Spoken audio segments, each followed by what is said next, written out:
Okay, welcome everybody. A good vach, a good yom tov.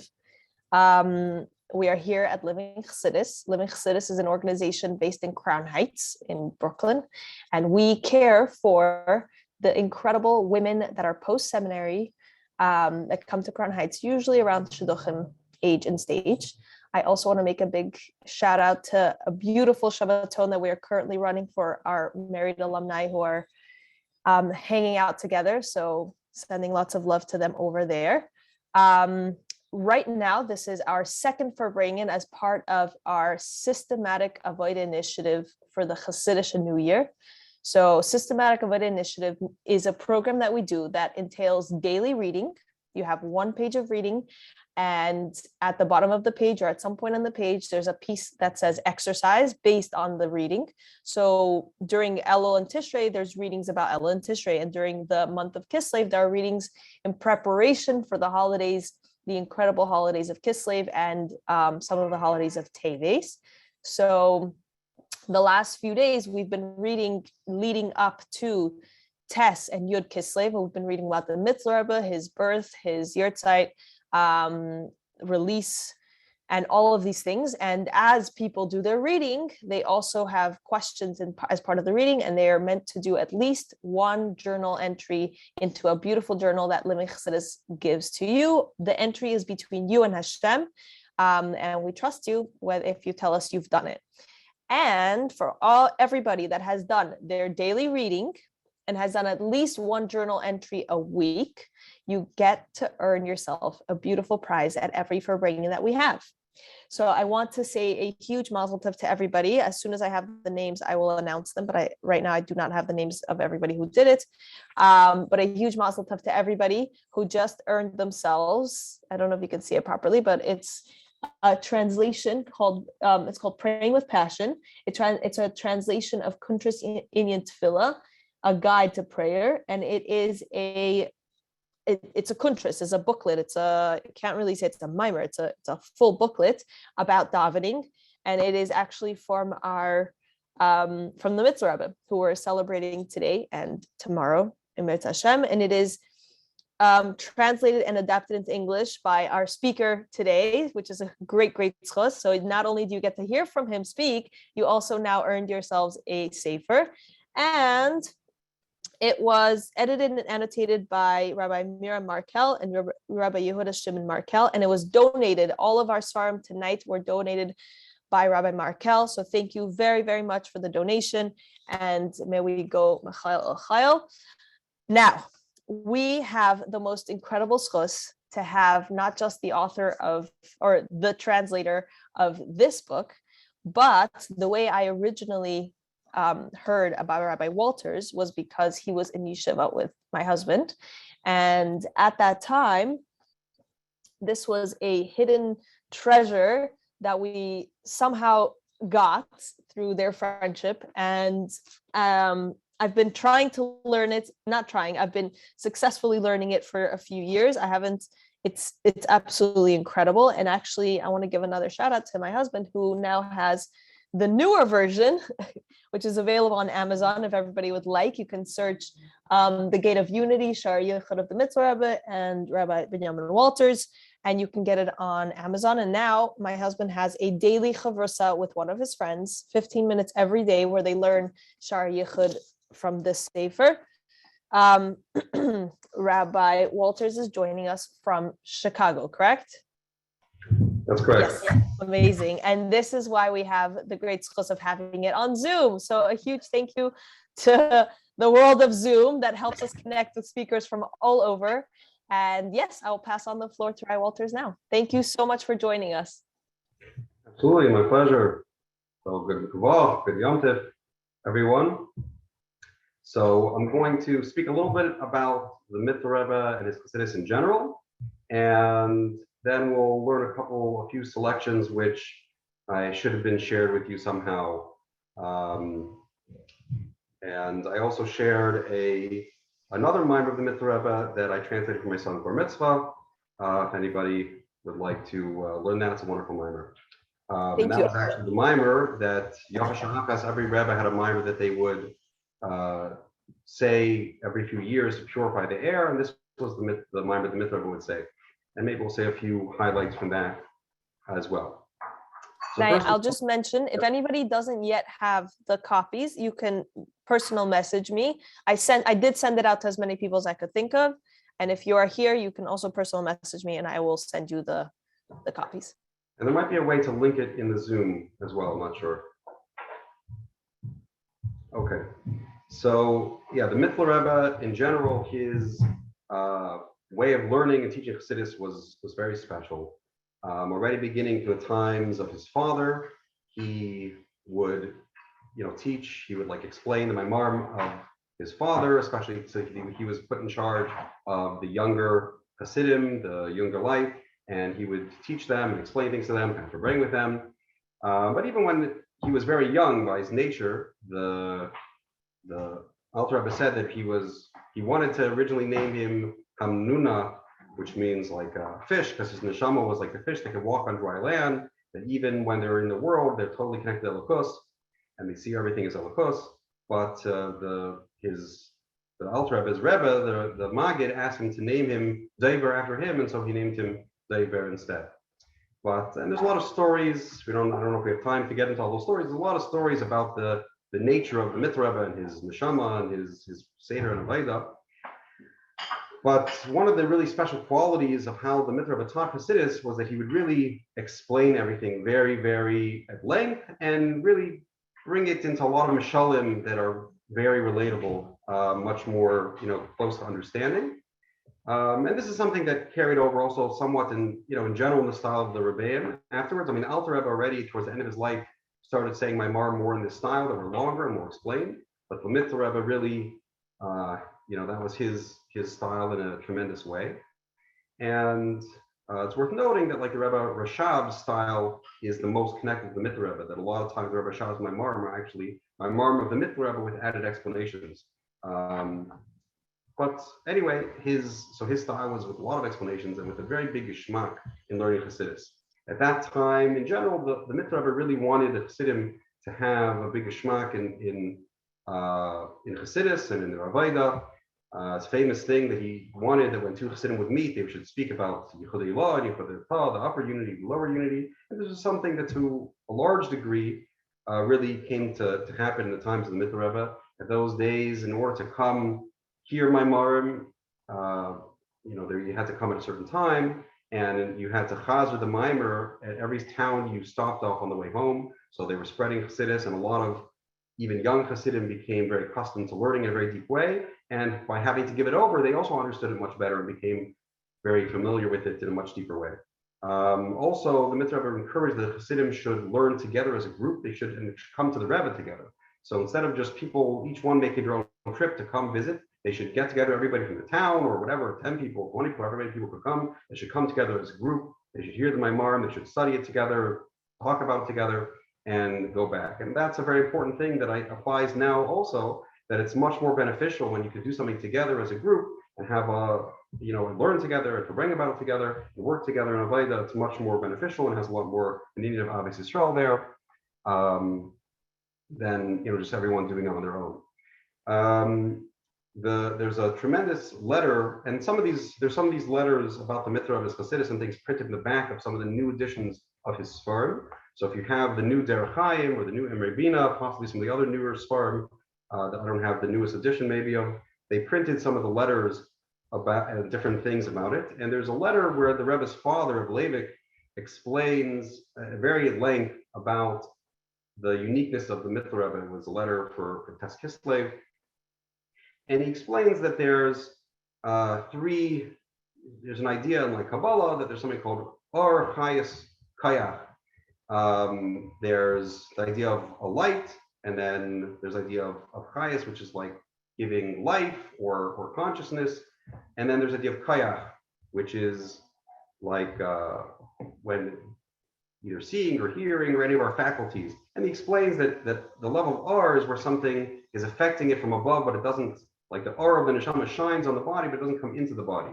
Level of chayas is where the neshama becomes one with the body and connects with it. And the level of kayak is where it relates to what's outside beyond the body. And he explains how the Alter Rebbe, the Mitteler Rebbe, and the Tzemach Tzedek corresponded to these three approaches of Ar, Chayes, and Kayach. And so that's why we find that the Mitteler Rebbe's Maimarim are called like Taras Chaim, his Sefer. The Alter Rebbe's Sefer on the Parshias is called Tara Ar. The Mitteler Rebbe's is called Taras Chaim. And also he explains that's connected to why the Mitteler Rebbe's Sfarim are all called Shar, a gate, because like there's the Shari Ira and Shara Muna and Shara Yichud. In Imre Bina also there's Shar Kriyashma and Shar Tzitzis and Shar Tfilin. There's Shari Tshuva and Shar Tfila. That's the way the Mitteler Rebbe's Sfarim are named. They're all called a Shar.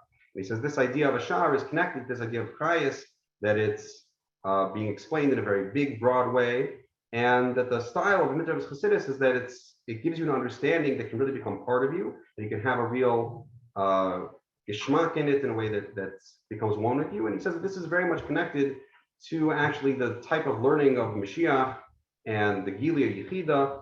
And the Rebbe speaks about this idea also, how specifically learning in this way of the Mitteler Rebbe's Chassidus is very connected to helping to bring Mashiach and bring us to that deeper level where, we can learn ideas and we know them and they kind of affect us in a way of Emunah, but the ultimate goal of Chassidus is that it should be something that we really becomes part of us, it becomes one with us, and we have a chayas in it, and that's something that's accomplished through learning in this type of way. And then we also find more specifically that, like it says, the Sikha from the Friedrich Rebbe says that the Alter Rebbe demanded a Vitus Halev, and the Mitteler Rebbe the service of the heart, and the Mitteler Rebbe demanded a Vitus Hamayach, to service God with our mind. And it's interesting though, because he says, and the Rebbe has a whole letter actually explaining this Sikha and things, but he says that in order to understand what a Vitus Halev is, you have to learn the Mitteler Rebbe's Svarim of Shari Tshuva. So the Mitteler has three volumes of Shari Tshuva, Chelik Aleph, Chelik Shari Tshuva, Shari Tefillah, they're together. Volume 1, 2, and then volume 3 is called Derech Chaim. And in order to understand what Avodas Hamayach is, serving God with the mind, the person has to learn the Siddur, Imdach, the Siddur with which the Mitteler Rebbe put together the Alter Rebbe's Maimarim on the Pirush HaMilos and put it in the Siddur, and Imre Bina. So you see that the Mitteler Rebbe's Maimarim, in a certain way, are like considered this Pesach to really being able to appreciate and understand and experience these different types of Avodah. And in addition to that, it says that the Mitteler Rebbe's Maimarim were organized in a tremendous way, where he wrote a special sefer for every type of chassid, both the Oivdim and the Maskilim, both those people that were more connected to serving Hashem with self-improvement, introspection, and tshuva, and those that were connecting to serving Hashem more by understanding and his baininus and things like that. And some of the Sfarim or Maimarim were actually even written or said for a specific chassid, just one person, and then were published for everyone. And so it explains that the Mitteler Rebbe's Sfarim are organized where there's the like side of Avaida and the side of Haskalah, and then there's Havana, which is kind of in between, which I think is the idea of understanding the reasons for the mitzvahs. So it says in each of these, in the Kav, in the pathway of Avaida, the Mitteler Rebbe has an introductory sefer, which is Kritus HaSpilos, where he lays out there the basics of serving Hashem, and he explains the ultimate goal is that the whole purpose of Taras Chassidus is that the Alter Rebbe wanted, and is that we should be serving Hashem in a way that's really with that's something that really affects us, emotionally and intellectually, and our ruts and our time and everything should be something that we really are moved by, and it shouldn't just remain, intellectual, just like a detached, like a philosophy. It has to be something that really moves us and affects us. And he actually explains there that there are 5 levels, according to the 5 levels of Neshama, Nefesh, Ruch, Neshama, Chaya, Yechida, that a person can be inspired or moved by their understanding. And you have those 5 levels in the Avaida that relates to Nefesh Bahamis, and then 5 levels that relate to Nefesh Lokis. And in each level, he explains what it looks like and what the challenges are in that level and how to avoid those pitfalls. And so that's like, a general introduction to the Avaida. And then he has a beginner, intermediary, and advanced sefer on Avaida, which again is Shari Tshuva and Shari Tefillah Chelik Aleph, the first volume of Shari Tshuva. And then the second volume of Shari Tshuva, Shari Tefillah, is the intermediate. And then Derech Chaim is the third volume of Shari Tshuva and Shari Tefillah, and that's the most advanced in his Avodah Sfarim. And but again, it says he wrote each of those for a different type of Ovid. Somebody's at a different level or different stage in their service of, their Avodas Hashem. And one of the big things, actually, I think one of the most important points of Kodesh HaSpailos, which is the introduction to Avodah, is that even though it's important to know like what level a person's on, but the main thing is that the goal is not to reach a certain level, to like, let's say, be serving Hashem at the level of the Chayer, the Yechida necessarily. The main thing is that a person should be honest with himself at what level they're on. And on that level, they should be truthful and sincere and serve Hashem on that level. And if you're working and do what you're supposed to do, so naturally you'll grow. From time to time, you reach a higher level. But the main thing is you're not trying to climb the ladder. You're trying to do, the Avodah where you are in the best way possible. And he says, actually, the real essence of the Yechida plugs into every single level. It can be revealed even in the lowest level. And he describes that, and that's actually even higher than the idea of having that essence of the Yechida revealed. Whatever level a person's on is higher and greater than even being at the highest level of the ladder or being, let's say, a tzaddik necessarily. That's really the main thing. So that's a very important little point and a highlight there. Some other highlights from what he discusses in those Svarim. There's a big focus on that in order to be successful in our Avodah, we can't really succeed just by trying to fight the Yetzer Hara and with just our understanding and things like that. We need to have a special help from revealing what's called the Makif of our Neshama, the Yechida, the Chaya, and the Yechida. And when that's revealed, it becomes like a wall that protects us and automatically prevents us from having a lot of struggles and gives us a certain help from above and purity.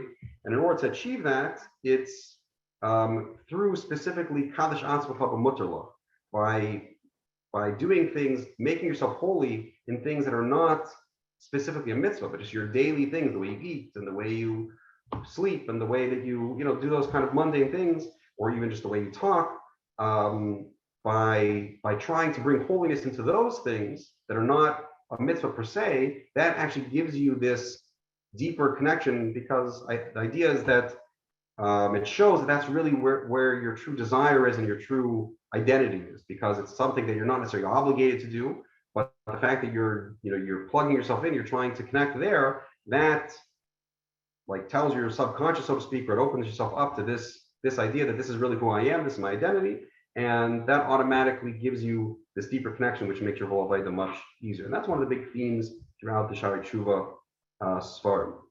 Then on the side of Haskalah, there's again an introductory sefer that's like an opening, which is Shar HaYichud, and then there's a beginner, intermediate, and advanced sefer. So the beginning sefer is Shar HaMuna, which is printed together with Shar HaYichud in the sefer Ner Mitzvah Tarar. The intermediate sefer is Ateres Reish, and the advanced sefer is Imrei Bina. And so the general theme in those Sfarim is about Achdus Hashem, to understand God's unity. And through understanding that, that's the foundation of our whole Avodah and our love and fear of Hashem and all these kind of things. And like we'll see in the selection that I have here, it's also the foundation of our Ahavas Yisrael, which is in a way one of the most fundamental expressions of our belief in God's unity, is unity with other people. And so there, again, he has an introductory sefer, which is Shar Yichud, which there he kind of explains first how to do his Bayanos, and then gives an explanation of the entire Seder Shalshos from the top down.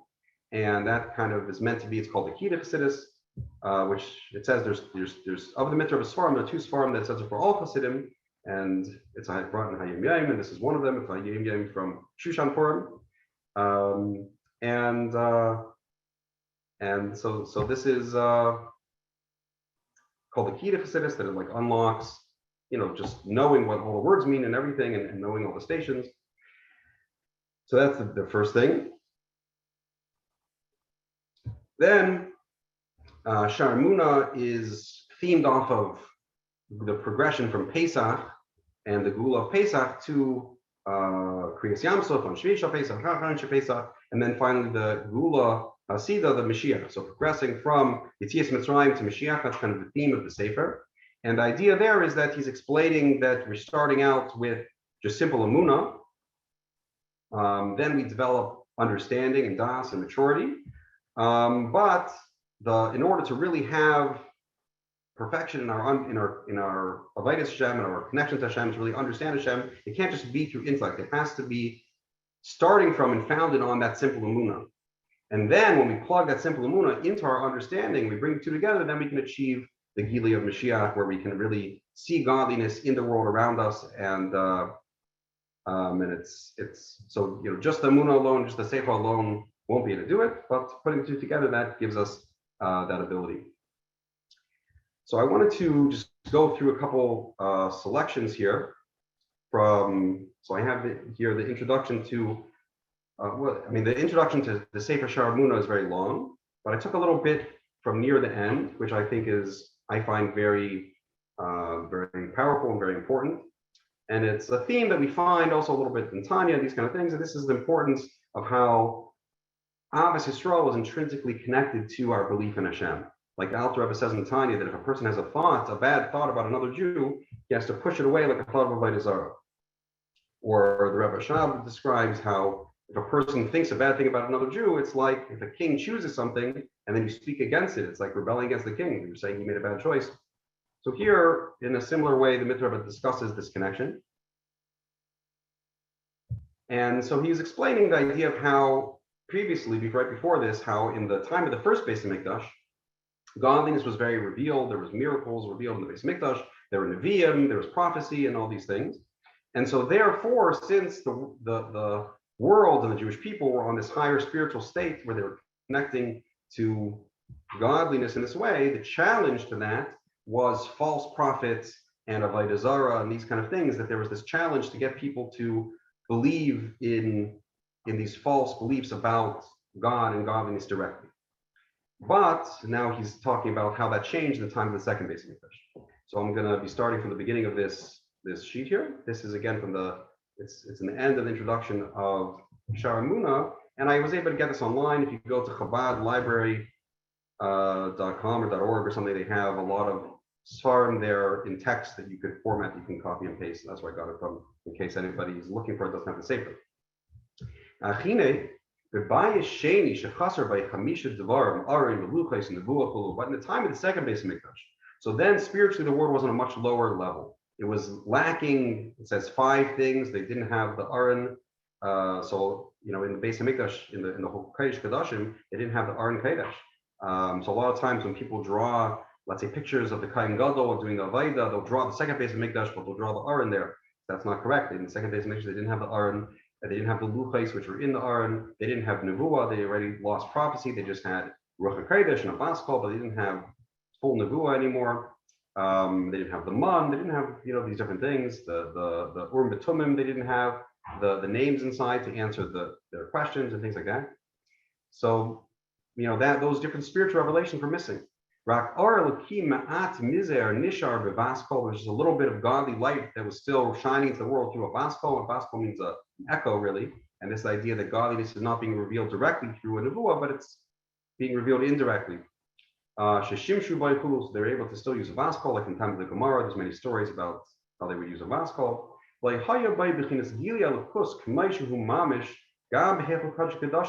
So there wasn't a full gili of godliness directly, even in the Holy of Holies of the second Beis Hamikdash. In the time of the first Beis Hamikdash, there was the revelation of God's essence that transcends the world, and therefore there was the Aron with the Luchais, which is direct revelation of God's wisdom and His will. There was the idea that the Aron and Amida, that it didn't take up space, even though it was there, it was openly revealed how it was beyond space, and there would be open miracles. And so there was this revelation of godliness that was very direct. But in the time of the second Beis Hamikdash, godliness wasn't revealed directly. Rak al yidei levush mastir ha'atmi, but it was only being revealed through some sort of garment that was covering and concealing that essential light that was being expressed through these other ways in the physical Beis Hamikdash. V'hein al yidei avodas chitzoni yeshiv mizbeach shulchan menorah levad, and also it was revealed only through these more external expressions, services of the mizbeach, where they had karbonos and the table and the menorah with the lechem aponim, and they would light the menorah. So this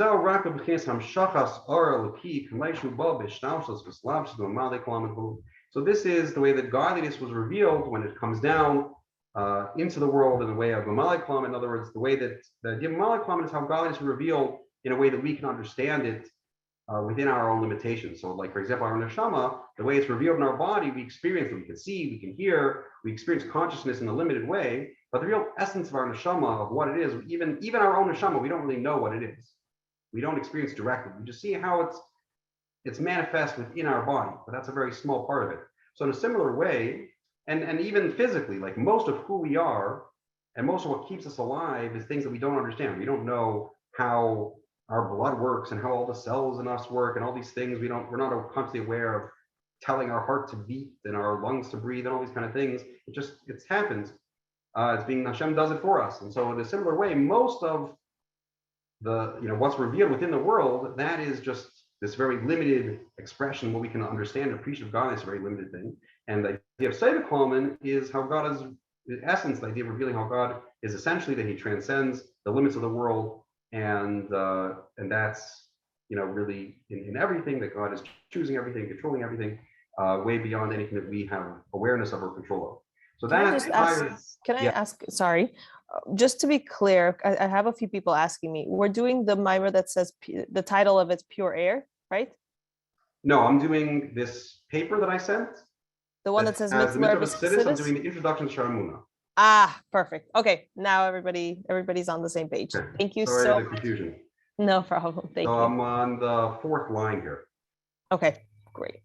And I'm sorry I don't have this in English, but I just think it's very geschmack, so I want to share. I'm going to try and see if I can share the screen so that everybody can see. Do you want me to share or you'll share the screen? Okay, perfect. Yeah. And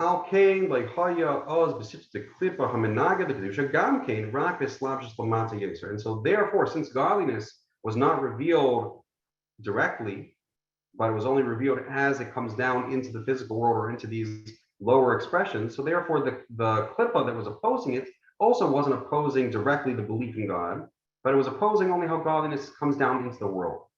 The muna zara gamke the muna zara hi al kapanim be'elokim leimer hakeicha v'mazel hua ikar hamashpia shnikra muna zara be'elokim shenasan elokim hanhaga lekov mazales ukai gavna. So it wasn't in these false beliefs, these like false religious beliefs, really believing in paganism that God, gave control to different stars or mazales, and therefore we should worship them or serve them. That like in those from the time of the second Beis Mikdash until today, the challenge of those beliefs is really mostly gone from the world. So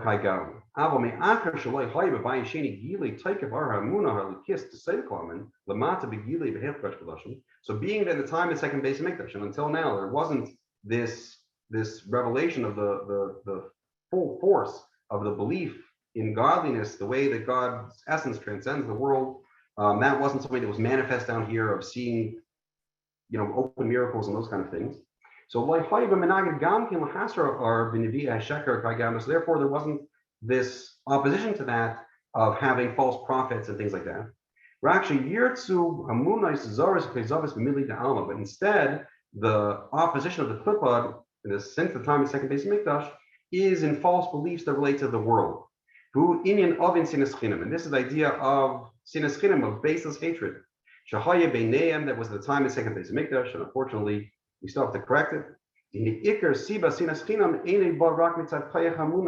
The main cause and source of sinas chinam is coming from a misplaced emunah, from a incorrect, hijacked emunah. The Klippos come and they hijack the emunah.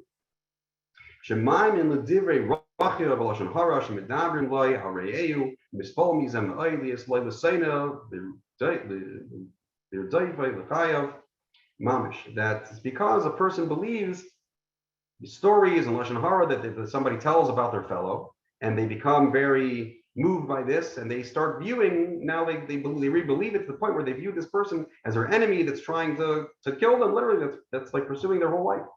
And then that person also believes all kind of false things about the first person. And they become enemies because of these false things that they were told. But if they wouldn't believe the stories that they were being told that this person's out to get him, then Andra, then each person would be sure in his heart that this person has the best intentions and he has good intentions, and each of them, the other person would also believe that about him. And they would be the best friends. And they would be seeking out the benefit of each other instead of trying to get each other. But it's only because they have this false belief that they imagine, they project that this person is scheming and out to get me. And because each person believes this thing, they're living out of this fantasy. Behind ruach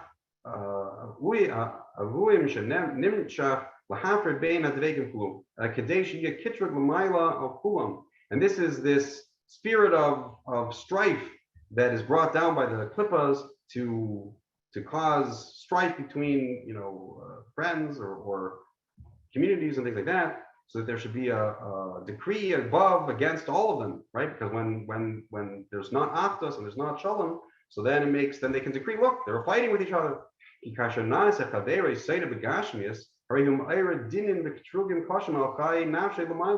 That when a person has this enemy physically and they're fighting physically, that awakens, God forbid, judgments and ketrugim, very harsh things on the person's soul above. And this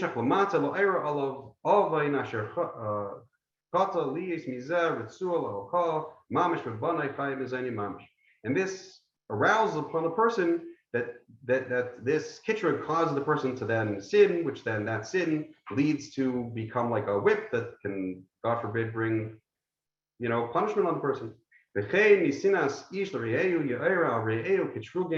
And so too, from this hatred, it brings these ketrugim. This whole thing is just a ma'isa satan. The satan is coming and he's confusing everybody and lying to everybody and getting them to believe these false things. Last is prudim to make the separation between them. And this is the cause for the how long our gullus is.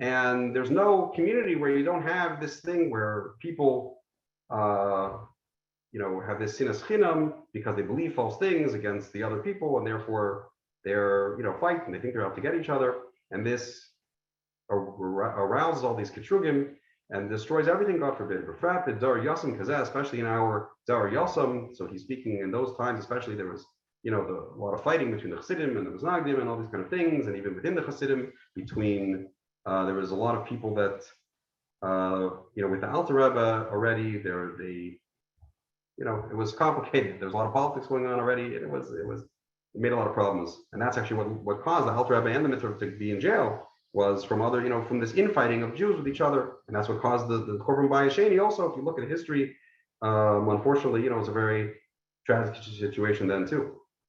And even Hanukkah also, by the way, we're coming up to Hanukkah, that the persecutions really began because of the fighting with the Jews among themselves, and the Hellenists were seeking support from the Greeks, and that's what led to the persecutions. It wasn't the policy of the Greeks to go around persecuting people, religious persecution. That even in the leaders of the generation, there's a lot of sinas chinam and a lot of this kind of fighting.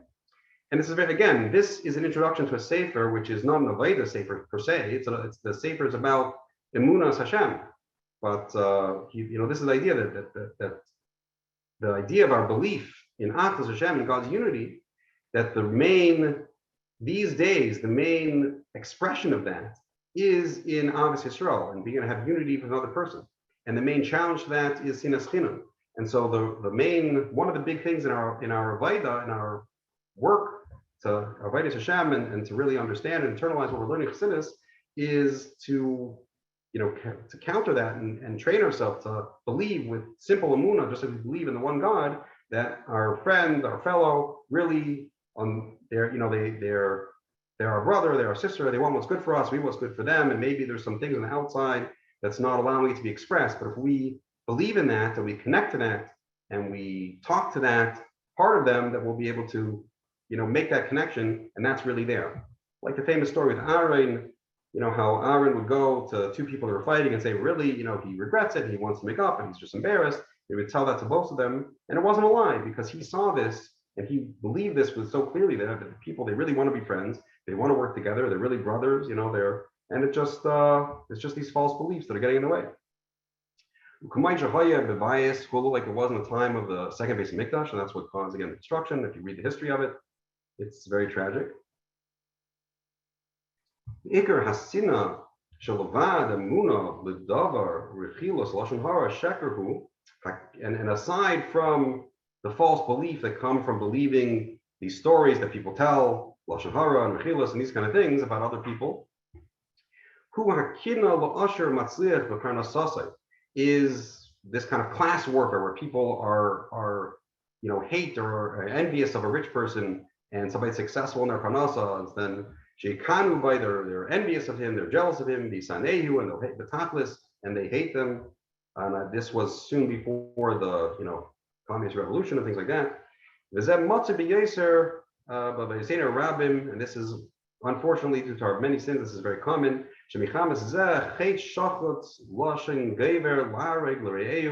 And so because of this, people are saying things against speaking against each other and things like that. So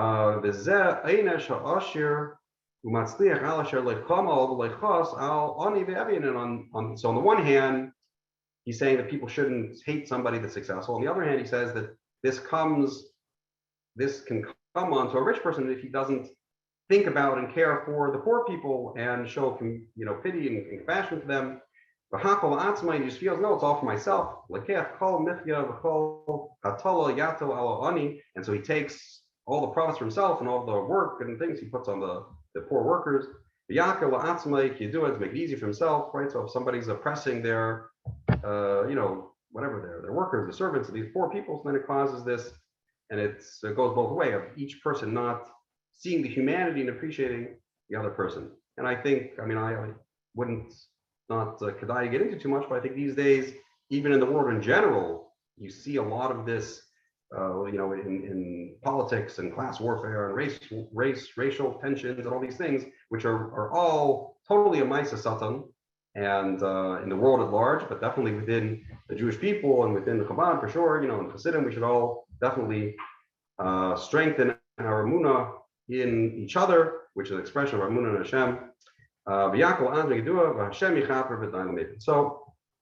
this is, I think, just a very powerful piece from his introduction to Emunah, and it shows that even these deepest ideas in the Haskalah of Chassidus, of understanding these things about godliness, how the world's created, and Seder Shalshos, and all these things, the ultimate purpose and expression of that is in very, simply and practically being able to, when we learn to see the godliness in ourselves, then we can also see the godliness in other people, and we can see how we're connected and have this sense of Achdus and Ahavas Yisrael, and correct the cause of our galus and bring the Gula Shlema. So that's one piece that I think is worth taking a look at. Another piece here is this introduction to Imre Bina. So the Sefer Imre Bina is again like the most advanced sefer in the path of the Haskalah Sfarim, and it was written specifically for the Chassid Rabbi Kislev Lepler. Rabbi Kislev Lepler was a Chassid of the Alter Rebbe, and he was a very fiery Chassid, and he once came to the Alter Rebbe. The Alter Rebbe was sitting in his room, and he stuck his head in the Alter Rebbe's window, and he said, "Rebbe, cut off my left side," meaning cut off my Yetzer Hara. And the Alter Rebbe put his head down on the table on the Dveikus, and then he picked his head up and he said, "Doesn't it say that you give life to everyone?" And from then on, Rabbi Kislev Lepler would get these like spontaneous inspiration, and he would, when he was struck by it, he would dance. He would make whoever was with him dance, and he was like a very fiery chassid. But he didn't have a great knowledge or understanding of Torah and non-Chassidus. And then in the times of the Mitteler Rebbe, one of these younger Chassidim that, like we mentioned, the Mitteler Rebbe required all the Chassidim to come and repeat what they learned in every town on their way home. And one of these Chassidim came to his town and repeated the Maimarim, and he saw that this young Chassid understood it very well. And here he was an old Chassid, he didn't understand it. A much older Chassid. I think he was already a Chassid for about 40 years at that time. And he was very disturbed by that. And so he asked the person to come and to explain it to him, and he tried a few times to explain it to him, but he just couldn't understand it, wouldn't go in. And so he decided right then he's going to the Rebbe, at that time the Mitteler Rebbe. So he went into Chassidus, and he told him that, he's bothered, he wanted to understand Chassidus. So the Mitteler Rebbe told him that it all depends on your ratzon, that if you want, you'll be able to understand. You have to, you'll be able to break your head. And so he committed that he's not going to leave Lubavitch until he succeeds in breaking his head and is able to understand. And so he spent, a long time, I think it was 6 months or something, saying Tehillim and fasting and just studying until he, was able to break his head and was able to start understanding it. From then on, he had a tremendously deep understanding of Chassidus, and to the point where the Mitteler Rebbe wrote this sefer especially for him. And this is like the deepest sefer.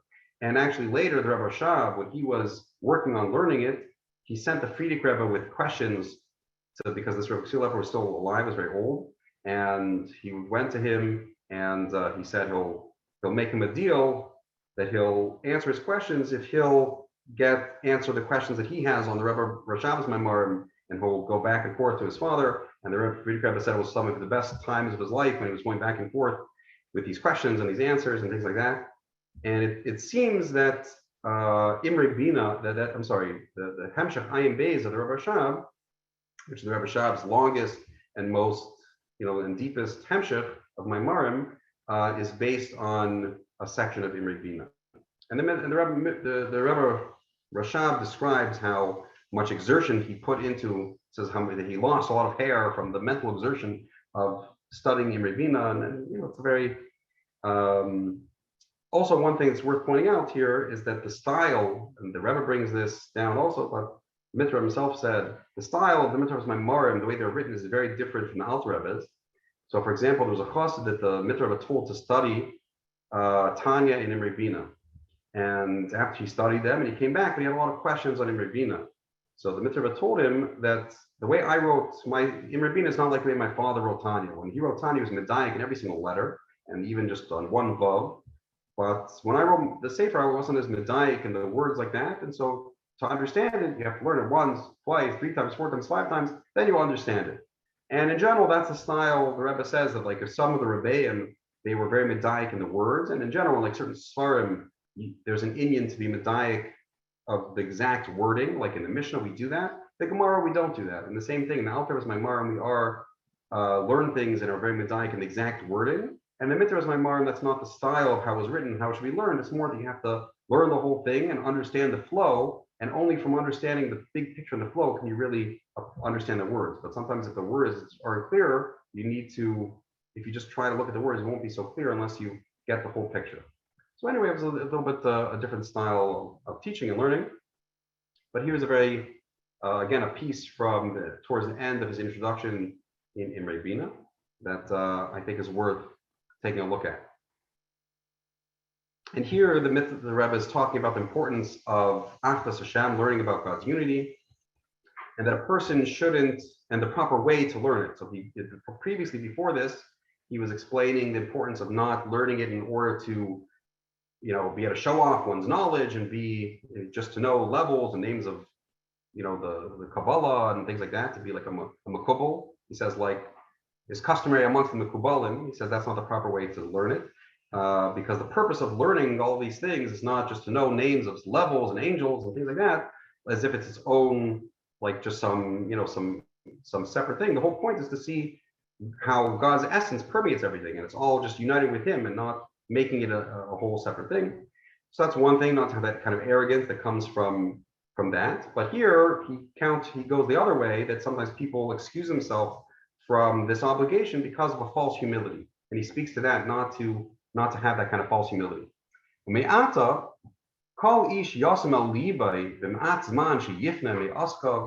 That every single person should take to heart. And the Mitteler Rebbe is very aware of what's going on. He says, even though you don't have a lot of time, you're busy with your work, but the little extra time, free time you have,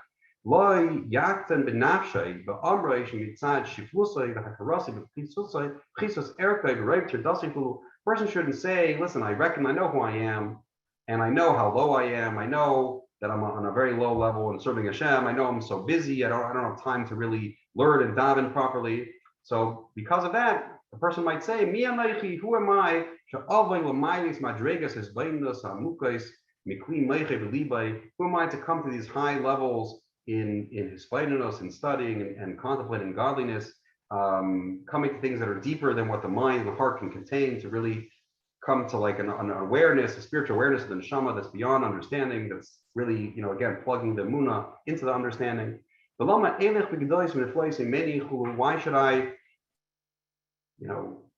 Why should I walk in this path of things that are great beyond me, that are greater than me? So he says, you have to know with certainty that if a person excused himself with this kind of humility, that he's like liable to death, or so to speak.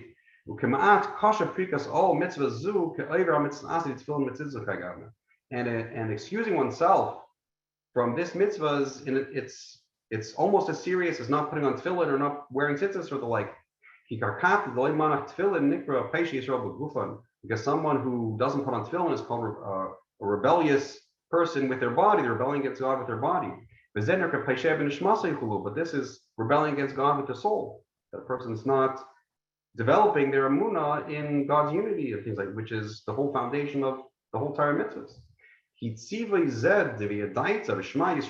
That this command to know God and Shema Yisrael, which is again the idea of bringing our emunah into understanding. That's what we explained previously, that the whole idea of the mitzvah is not just to leave it in emunah, and it's not just understanding, it's to bring the emunah into understanding. That the entire life of our godly soul, with having the light of Torah mitzvahs and the service of the heart and davening, that the ability for Torah mitzvahs and our Vaysh B'Leiv to really affect us and shine into our neshama depends on strengthening our emunah and bringing that emunah b'pnimius through this mitzvah of knowing Hashem. And every person according to their ability. Again, you don't have to do it on somebody else's ability, but each person according to whatever level they can. And there's actually a beautiful long story where the Frierdiker Rebbe describes how even the simple Chassidim were able to have a very deep appreciation of Chassidus, even though they didn't have necessarily intellectually such a deep, knowledge and understanding, but they had, through their sincere avodah, they had the refinement to really really understand and appreciate the real depth of teaching of Chassidus. And so this is something even every person can connect and to on their level. Even if you just know how to read, even if you don't have to be the biggest intellectual. So people think it's only for this big, no. If you know how to read, you can do it. A person has to exert himself with all of his ability to understand whatever they can of God's unity, of Seiv, Kalam, and Mali Kalam, the name of Havaya, the name of Elokim, this idea of how God is both beyond the world and how we see godliness revealed in the world. So those two aspects of, again, appreciating how really Hashem is much beyond what we can understand. Like we said, the example, even our own neshama, the essence of what it really is beyond us, we don't know it. But then also to see how we do see how our neshama comes into us and affects us, and how we see godliness in the world, and we see Ashkaf Pratis and all these things. So those are the two aspects of it, and to be aware, appreciate, both, to have the humility that comes from realizing that God is beyond our understanding and beyond the world, and to have that sense of intimacy and closeness with godliness that comes from seeing Him in the world and in everything around us. And this is the entire purpose of man, in our entire life. That the light of God's unity should be literally that this, how God is united literally with the physical world, should be something that is implanted very firmly into our minds and our hearts.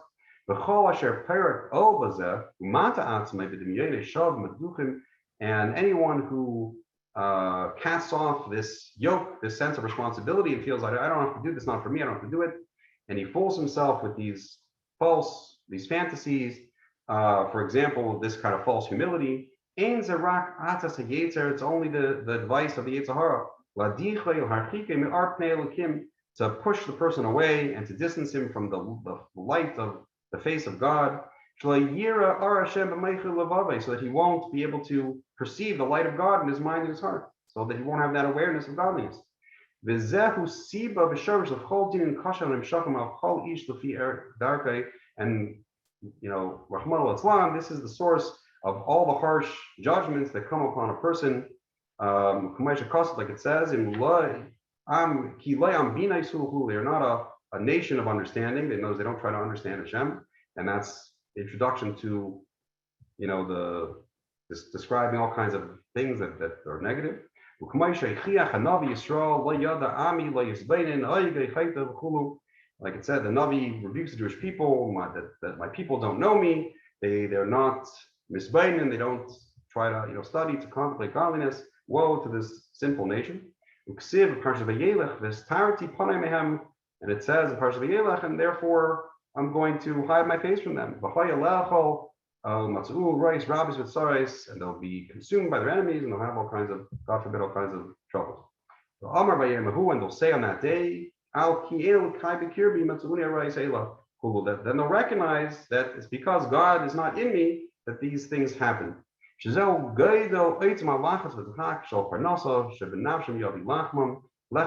this is all the troubles of parnasa and things like that. And like it says, Chazal say that the greatest poverty is a poverty in das, in understanding, or in whatever. So really, it's das is like explained in that maamer, that the other maamer that we included. The idea of das is really what we associate ourselves with, what is our priority.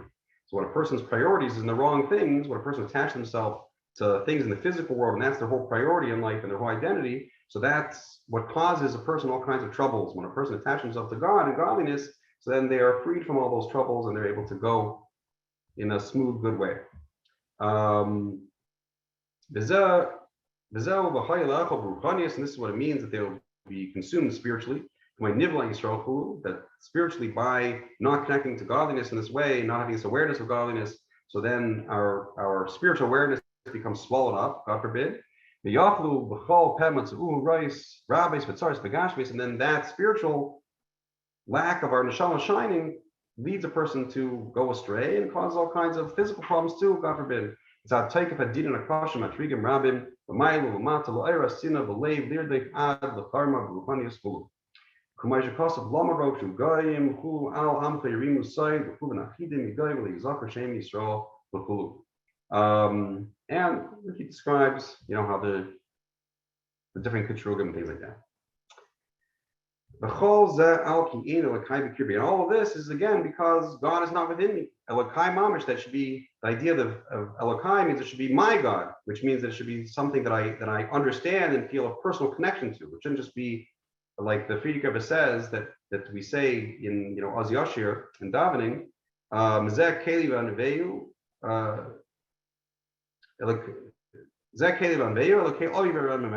This is my God, and I will extol him, the God of my father, and I will exalt him.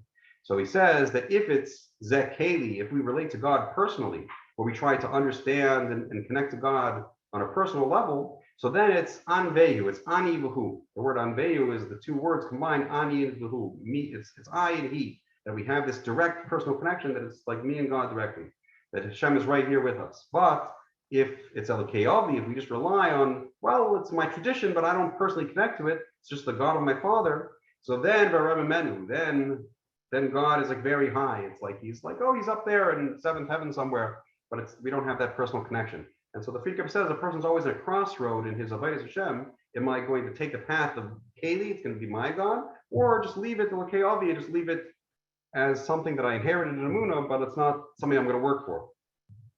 And so this is what he's saying, that the whole essence of our service of Hashem and what allows us to have this spiritual connection, which then brings us also all the brachas, the gashmias and bruchnias, and eventually brings the gula, is through having it be a personal connection.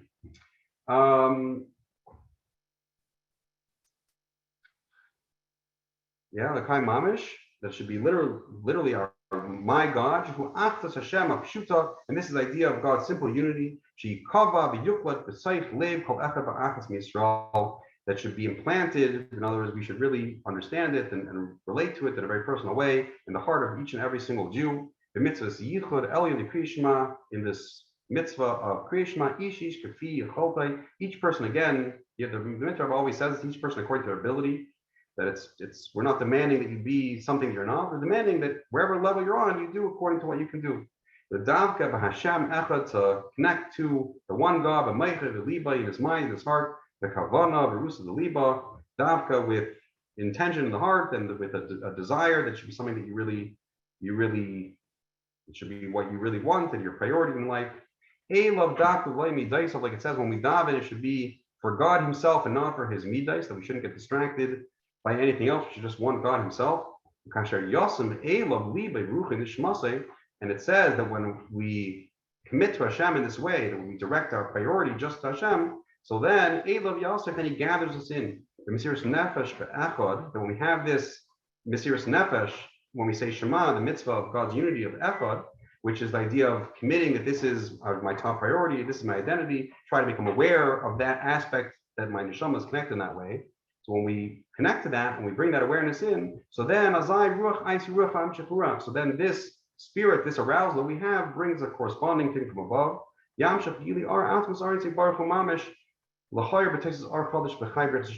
then the light of God's essence shines into the brachas of Shemoneh Esrei. That when we ask Hashem for the things that we need in Shemoneh Esrei, then Hashem answers our tefillos, and even in a miraculous way of changing the nature of the world, which is something that only can come from the Atzvos Insight. That's something that's able to shine into our tefillah. We're called ish v'ish l'asher yispalo, of each person, whatever he davens for, v'yivakish al nafshay, and he prays for himself, and he's blessed then with what he's asking for, even for his physical needs. So we see here, this. I mean, this. First of all, I think you get a taste of the Mitteler Rebbe style, of how he really speaks to people in a very passionate and very direct way. And he speaks about the importance of varying in all of his introductions and all the sparm of how fundamental it is, that the whole thing that Alter Rebbe wanted is that we should understand and learn Chassidus, and this great treasure was given to us, and it has to be done without any sort of delusion, without any sort of excuses. It's very common to have the Yetzer Hara of false humility, of saying, "Oh, who am I? I'm not shaykh." He says, "No, you have to. We all have to do the best we can, and without any. We shouldn't, have arrogance, but we also shouldn't have false humility. And each person on their level, we have to do it. And through doing that, that's the source of our success. I mean, the idea of Achlis Hashem is the source of our success in our spiritually and all the brachas begashmias. And like we said, it's expressed in Ahavas Yisrael, and this corrects the whole cause of Golos, and it brings the Gili of Mashiach and the Chassidus in general. Like you mentioned, in general, is idea of Chatz Me'onos, especially learning in this way, where it becomes a way of Chayas, is specifically connected to the learning in the way of Mashiach. And so we should all learn in this way, and for that we should merit the coming Mashiach right away. And so this other maamer that I gave, I think it's something, people, if they get a chance, they can learn on their own. But there, he talks about this idea in a very, very, I think, relatable way, with the era, about how the whole idea of our Vaida is to correct and attach our das, our priority, to godliness. And he connects this idea of Ein ben Davabal Hespedas, that he says Amalek and Haman and Amalek represent the idea of das, of Klippa, which is connecting our identity to the wrong things, and the whole idea of Mashiach and the things is connecting our identity to God's essence, and having that be the what we really attach ourselves to.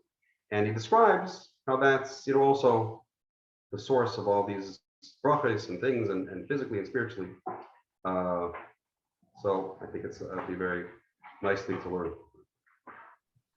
Wow, thank you so much.